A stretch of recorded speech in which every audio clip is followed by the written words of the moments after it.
En este mundo que cada día se está globalizando, hace que las empresas se vuelvan más competitivas, que sus directivos se vuelvan más efectivos y sus colaboradores o empleados más estratégicos, e influye su liderazgo y motivación, lo cual hace muy importante este video como herramienta para socializar los conceptos de comercio exterior. Esperamos que les guste.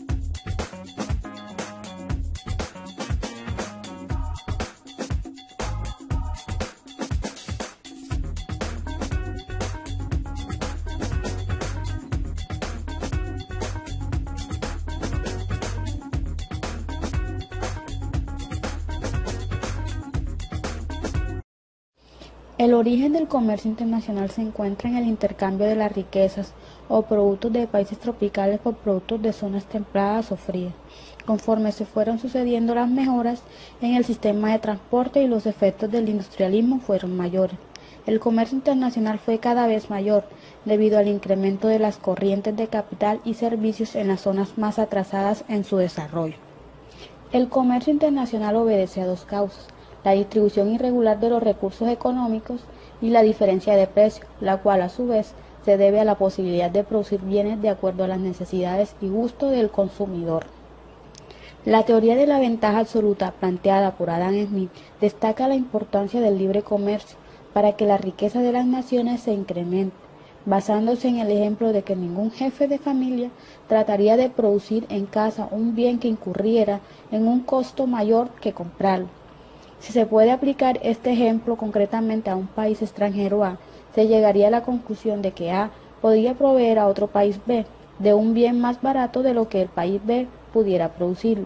De esta manera se puede definir a la ventaja absoluta como la capacidad de producir un bien a un costo absolutamente menor medida en términos de unidades de trabajo.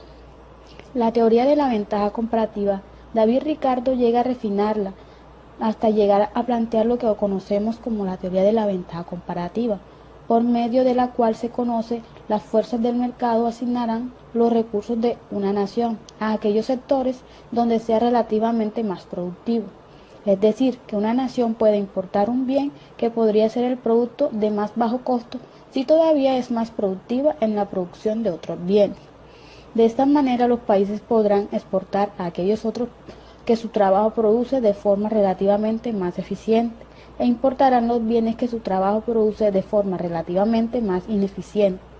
Se puede concluir que esta teoría se basa en las diferencias entre la productividad de la mano de obra entre unas y otras naciones. Estas diferencias hacen posible favorecer a algunos sectores. Teorías del comercio internacional. Las teorías del comercio internacional buscan explicar la ventaja que tienen unos países con respecto a otros en la elaboración de algún bien. Entre estas teorías tenemos la teoría de la ventaja absoluta, la cual busca que los países se especialicen en lo que mejor saben hacer. Supongamos que tenemos dos países, Portugal e Inglaterra, que producen vino y tela. Portugal demora 3 horas en obtener 1 litro de vino, mientras que Inglaterra demora 6 horas. Inglaterra demora 2 horas en producir 1 metro de tela, mientras que Portugal demora 5 horas. Con esto se concluye que Portugal debe especializarse en la producción de vino e Inglaterra en la producción de tela, que es donde tienen ventaja absoluta cada uno. y luego intercambiar los productos para obtener beneficios mutuos. Teoría de la localización. Como sabemos, los recursos naturales son limitados y están distribuidos en forma desigual en el globo terrestre. Al estudiar el caso de algunos países asiáticos como Japón, el cual no goza de altos recursos naturales, aún así ha sabido sacar su economía adelante, convirtiéndose en una de las principales potencias comerciales del mundo, mientras que México es un país altamente favorecido por sus recursos naturales y aún en esta época no ha sido explotado. Aquí vemos que los recursos naturales con que cuente un país no es un determinante para tener una balanza comercial superavitaria o para conseguir un gran desarrollo económico a nivel internacional. Teoría sobre el origen del intercambio desigual. No es lo mismo exportar materias primas que exportar productos manufacturados, ya que el precio de las materias primas cada vez se desvaloriza más, mientras que el precio de los productos terminados se incrementa constantemente. En pocas palabras, no es lo mismo exportar tela para jeans que exportar los jeans ya terminados y listos para salir al mercado. La política comercial se refiere a las medidas que aplican los gobiernos para regular los flujos comerciales con el resto del mundo. Las principales políticas comerciales son las arancelarias, y son aquellas mediante el cual un Estado define la estructura del arancel que regirá el comercio exterior de mercancías. Y las no arancelarias son medidas que tienen el potencial de afectar el intercambio internacional de bienes. La política comercial está formada por dos mecanismos importantes. Primero, el aperturista. Se da cuando el gobierno estimula las exportaciones y abre las importaciones, pretende someter la industria nacional a la competencia externa. Y el segundo, el proteccionista. Es el que se da cuando el gobierno estimula las exportaciones y restringe las importaciones, incrementa la demanda de productos nacionales en el exterior. Un ejemplo proteccionista es gravar con impuestos las importaciones, como es el impuesto del arancel. Entre los más representativos está el arancel específico, que se establece por la cantidad de la mercancía sin importar su valor en dinero.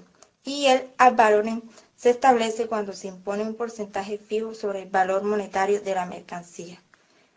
Influencia de los aranceles en los sectores productivos de la economía. El arancel eleva el precio que pagan los consumidores nacionales por las importaciones, genera ingresos fiscales y tiende a aumentar el precio de los productos nacionales que compiten con las importaciones. Los efectos del arancel.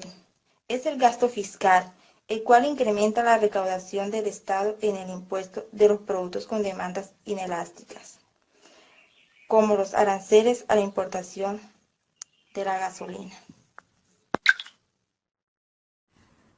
Dentro de la política comercial entra a funcionar el Consejo Superior de Comercio Exterior, que es el organismo gubernamental que, siguiendo los lineamientos del Consejo Nacional de Política Económica y Social, traza la política comercial a seguir.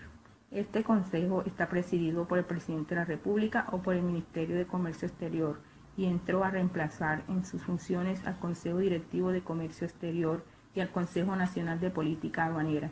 El Consejo dicta la política comercial en cuanto a aranceles, certificados, control de las prácticas desleales del comercio, convenios comerciales y estrategias para las negociaciones internacionales frente a los organismos internacionales. Por su parte, la política de tasa de cambio es formulada por el Banco de la República. Adicionalmente, el Gobierno Nacional cuenta con un ente asesor para el diseño de la política comercial, que es la Comisión Mixta de Comercio Exterior. Dicha comisión está integrada por el Consejo Superior de Comercio Exterior y el sector privado. Tiene como objetivo canalizar las propuestas y lineamientos planteados por el sector privado y ponerlos en consideración para su diseño y aplicación. Dentro de la política comercial encontramos los subsidios, que son las transferencias del dinero público al sector privado. Se clasifica en subsidio directo. Este es el pago directo por el gobierno al exportador. Subsidio indirecto son los sistemas que brindan asistencia indirecta como condiciones de crédito, servicio de transporte, capacitaciones, entre otras. Un ejemplo de subsidio es el Plan Vallejo. Esta es una estrategia creada por el Gobierno Nacional, exactamente por el doctor Joaquín Vallejo Arbeláez en el año 1959, con el fin de estimular la fabricación de productos y servicios para su exportación. Consiste en permitir que las empresas colombianas que hacen productos para exportar no tengan que pagar la totalidad de los impuestos, sino que solo deban pagar parte de estos al gobierno por importar artículos que necesiten desde otros países. Otro de los instrumentos es el dumping. Esta es una forma de discriminación de precios. Se describe como la situación en la que las empresas venden un producto a un precio más bajo en los mercados externos que en el mercado interno. La cuota de importación es una restricción directa sobre la cantidad que de un bien puede importar a un país para un periodo de tiempo determinado. El gobierno decide que las empresas puedan vender sus productos emitiendo licencias. Estas licencias especifican el número de unidades permisibles para la venta a un proveedor dentro de la nación. Por último, los requisitos de contenido nacional. Este establece que cierta fracción específica de un bien se produzca dentro del país. El proceso de globalización es inventado en gran medida por los refuerzos de las funciones económicas para culminar o cerrar acuerdos de integración en sus diferentes niveles o formas. La integralización de empresas, fusión y el comercio internacional son factores que influyen en el camino hacia la puerta de la integración económica de las naciones. Cuando se habla de integración, como situación nos referimos a la esencia de cualquier modo de discriminación entre las economías nacionales, es decir, el Estado es el cual pierde importancia de las fronteras y de las barreras comerciales. Se dice que la integración es un proceso cuando paulatinamente se presenta una creciente apertura e independencia política y económica entre las naciones que pueden hacer parte de los procesos.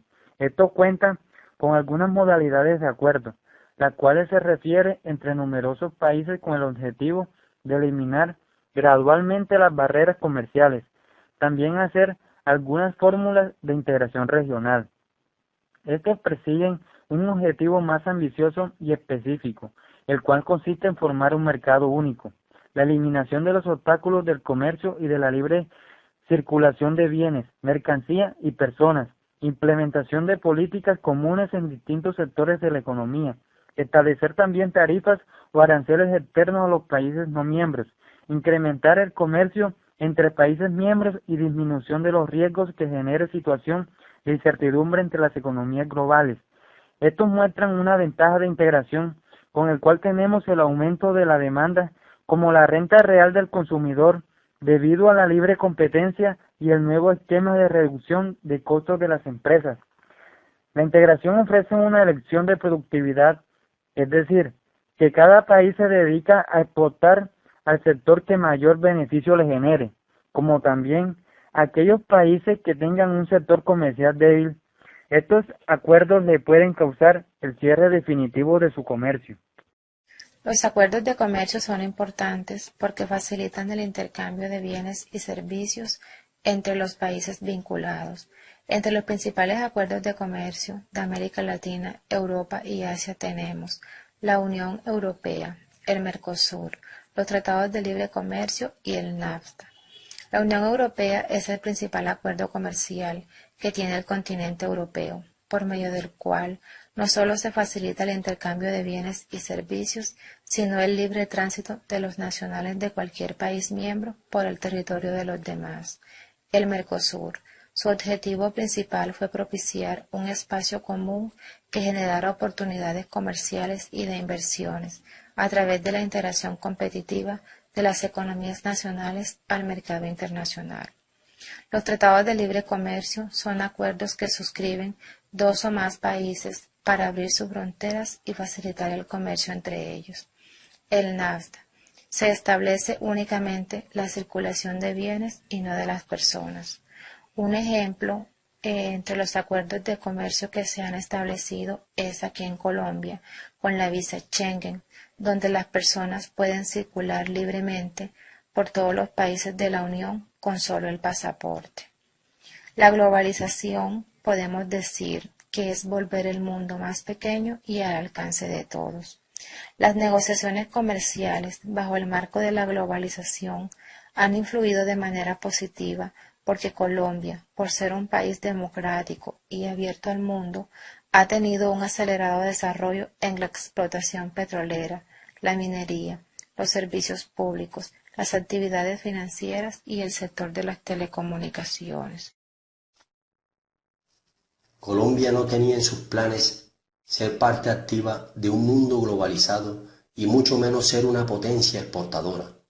Sin embargo, la historia cambió y el país, cerrado por años, decidió abrir sus puertas para que sus bienes y servicios pudieran conquistar nuevos mercados. Apertura Económica 1990, Ley 7 de 1991, Ley de Marco de Comercio Exterior. Apertura económica, proceso que consistía en una reducción unilateral de aranceles y en la eliminación de las restricciones a las importaciones y exportaciones. Estas se vieron interrumpidas por la situación de orden público ocasionada por grupos al margen de la ley, corrupción estatal y crisis financiera. No obstante, el gobierno siguió su lucha en la búsqueda, abriendo paso al Plan Nacional de Desarrollo en el año 2002, teniendo como importancia la promoción en las exportaciones y de la inversión extranjera, este último como uno de los pilares para el desarrollo económico. Esta acción hizo estimular la industria y la infraestructura del país, como también fortaleciendo a las instituciones del Estado y las garantías de seguridad en el restablecimiento de la economía. Colombia, aprovechando este momento, abre sus puertas para que recíprocamente reciba bienes y servicios de otras partes del mundo. Es así como comienza el TLC, Tratado de Libre Comercio con Estados Unidos, celebrado en el año del 2006, el más importante y que sentó las bases de la nueva política comercial en nuestro país. Otros acuerdos son las alianzas públicas-privadas, las APP. Esta figura permite a un particular proponer al Estado la construcción de una obra de infraestructura con la particularidad de que el empresario se encarga de diseñar el proyecto, verificar su viabilidad y sostenibilidad financiera. Haciendo uso de esta figura, Colombia está implementando el programa de cuarta generación de concesiones viales, que es el programa de inversión más grande de la historia colombiana, con un presupuesto de 44 billones de pesos, unos 23.000 millones de dólares aproximados, lo equivalente al 3% del Producto Interno Bruto. Actualmente Colombia cuenta con 5 tratados vigentes: Estados Unidos, la Unión Europea, Chile, Canadá y países del Triángulo del Norte, Salvador, Honduras, Guatemala, y 3 procesos de negociación.